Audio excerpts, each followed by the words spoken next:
Hi guys! Kamusta kayo? So, nandito kami ngayon sa Charles. Magpapa-haircut ako.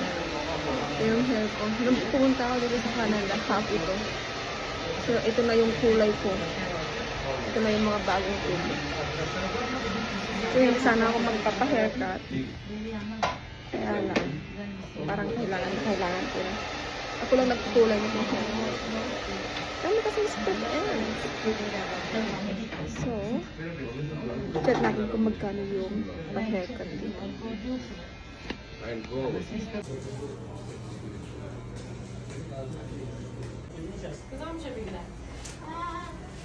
Inaantay namin yung babae paggugupit sa hair.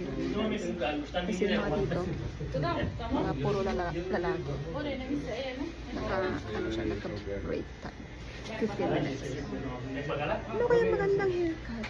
So, magpapapang sa yung bangs ko.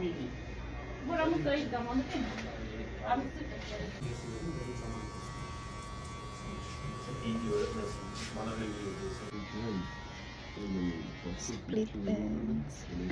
Kita nyo ba guys? Diba ang daming split ends? Yan yung gusto kong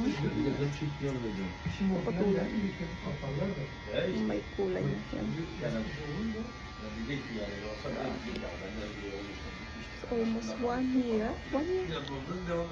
Talaga ako nag-ano ng ako lang nag-ayos na.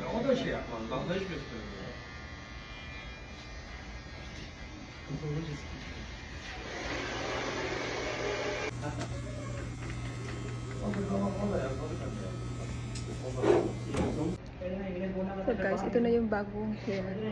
Pinatanggal ko na yung kulay-kulay ko, tapos na-split ends. Parang nagpapa.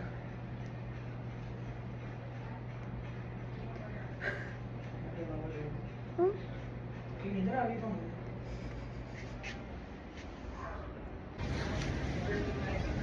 So nagbaba. So first and last ko na ba itong first and last kong haircut ko. After how many months na naman. So parang umimpis, nag-impis.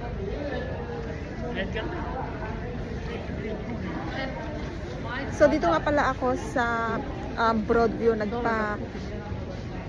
nagpagupit guys. Ang binayad ko ay $31 plus tip. So ayan. Doon ako nagpagupit.